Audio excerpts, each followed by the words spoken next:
نماز کی برکت، تحریر بائے روبینہ ناز۔ اسلم اسکول سے واپس آیا تو بہت پریشان تھا۔ آتے ہی وہ ٹی وی لاؤنج میں بیٹھ گیا اور رونے لگا۔ اس کی امی کچن کا کام ختم کر کے باہر نکلی تو ان کی نظر اپنے لاڈلے بیٹے پر پڑی، جو اپنا بستہ زمین پر پھینکے پلنگ پر بیٹھ کر زاروں قطار رو رہا تھا۔ وہ بے قرار ہو کر اسلم کے پاس آ کر بیٹھ گئیں اور اس سے رونے کی وجہ پوچھی تو اس نے انہیں روتے ہوئے بتایا، امی میری صبح ہی خراب تھی۔ صبح صبح بارش ہونے لگی تھی اور میری آنکھ بھی دیر سے کھلی، جس کی وجہ سے اسکول وقت پر نہ پہنچ سکا اور ٹیچر سے ڈانٹ پڑی۔ آج میرا ٹیسٹ بھی تھا، میں تو پہلے سے ہی سب کچھ بھول گیا تھا، جس کی وجہ سے ٹیچر سے مار بھی پڑ گئی۔ ہاف ٹائم میں میری ایک لڑکے سے لڑائی ہو گئی، میں نے اسے مارا اور اس نے بھی مجھے مارا۔ پھر یہ ہوا کہ اسکول سے واپسی پر کچھ شرارتی لڑکوں نے مجھے دھکا دے دیا، جس کی وجہ سے میرا پاؤں کیچڑ سے بھرے گڑھے میں چلا گیا اور میرا جوتا گندا ہو گیا۔ یہ کہتے ہوئے اسلم نے اپنے جوتے کی طرف اشارہ کیا اور پھر بولا، امی صبح سے میرے سارے ہی کام الٹے ہو گئے۔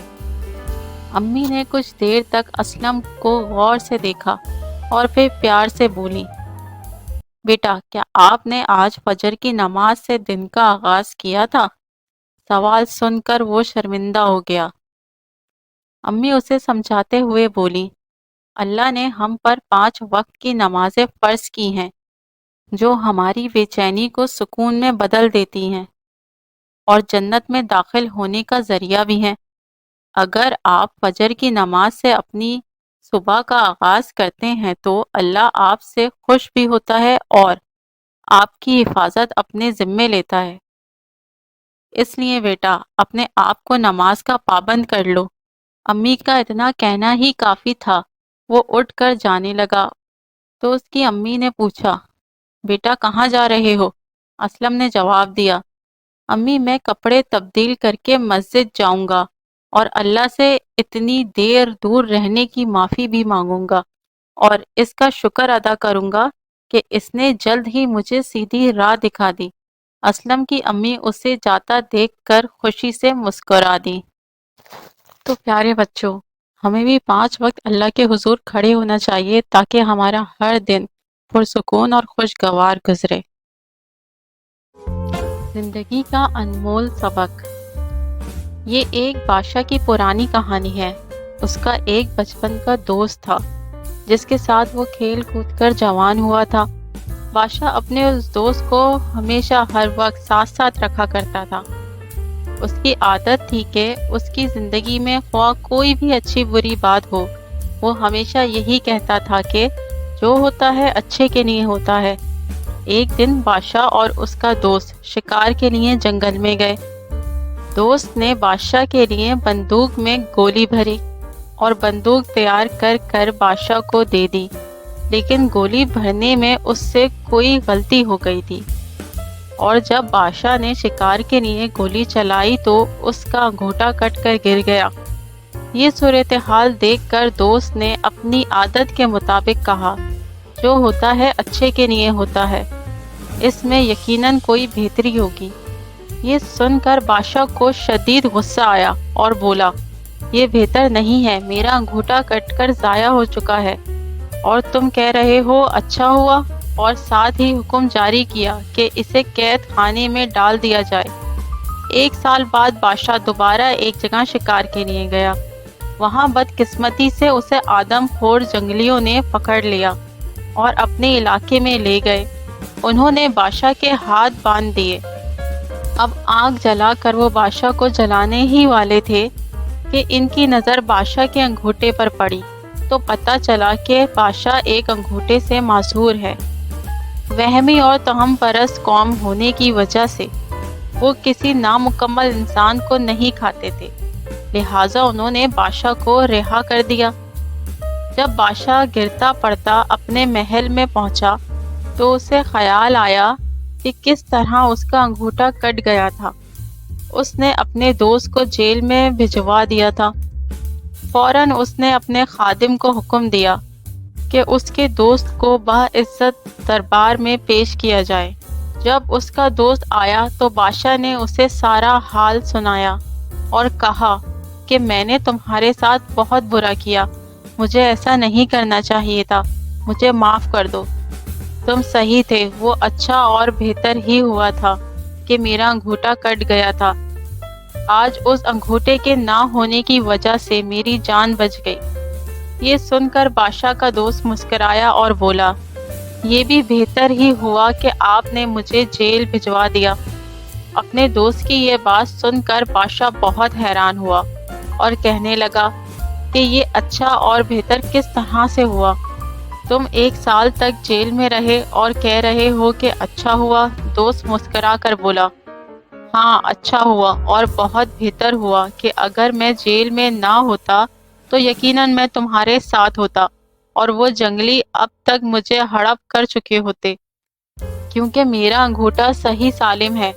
زندگی میں اکثر جو کچھ بھی ہوتا ہے وہ یقیناً اچھے کے لیے ہی ہوتا ہے، لیکن انسان فطرتاً جلد باز ہے اور اسی وقت نتیجہ چاہتا ہے، جبکہ قدرت کا نتیجہ تھوڑے وقفے کے بعد ظاہر ہوتا ہے۔ فرق صرف اتنا ہے کہ امید کا سہارا کبھی نہیں چھوڑنا چاہیے اور سوچ ہمیشہ مثبت رکھنی چاہیے۔ خرگوش اور کچھوا۔ ایک کچھوے اور خرگوش کی دوستی ہو گئی۔ دونوں ایک ساتھ کھیلتے اور گھومتے پھرتے۔ ان کو معلوم تھا کہ لڑائی اچھی بات نہیں، لیکن پھر بھی کبھی کبھی ان کی آپس میں لڑائی ہو جایا کرتی۔ ہوتا یوں کہ دونوں راستے میں جا رہے ہوتے تو خرگوش تیز چلنے کی وجہ سے آگے نکل جاتا اور کچھوا اپنے بھاری جسم کی وجہ سے تیز نہ چل سکتا اور پیچھے رہ جاتا، جس پر خرگوش اس کا مذاق اڑاتا۔ آپ کو تو معلوم ہے کہ کسی کا مذاق اڑانا کتنی بری عادت ہے۔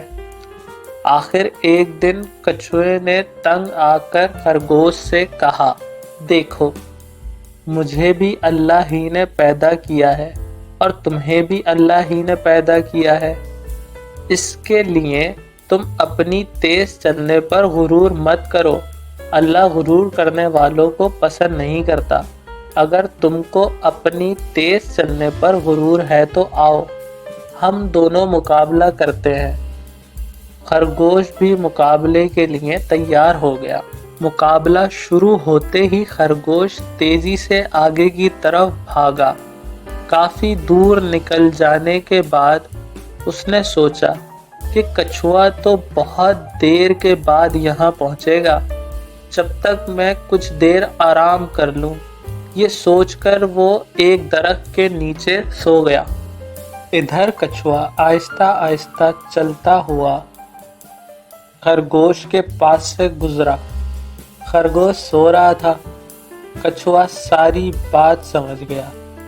اس نے اپنی رفتار اور تیز کر دی اور مقررہ جگہ تک پہنچ گیا۔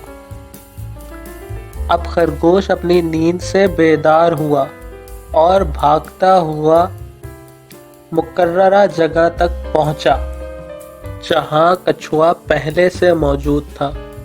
خرگوش کو بہت شرمندگی ہوئی اور اس نے غرور کرنے سے توبہ کر لی اور کچھوے سے معافی مانگی۔ کچھوے نے بھی اسے معاف کر دیا۔ دوستو، ہمیں بھی کسی کا مذاق نہیں اڑانا چاہیے۔ ہر ایک کو ہم اپنے سے بہتر سمجھیں گے تو کبھی ہماری کسی سے لڑائی نہیں ہوگی، اور جو کسی کو تنگ کرنے کے لیے مذاق اڑاتا ہے تو مرنے سے پہلے اللہ تعالیٰ اس کو بھی اس کمزوری میں مبتلا کر دیتے ہیں۔ پیارے بچوں، امید ہے آج کی کہانی آپ سب کو بے حد پسند آئی ہوگی۔ ہمارے ساتھ جڑے رہنے کا شکریہ۔ ملتے ہیں اب ایک نئی کہانی کے ساتھ۔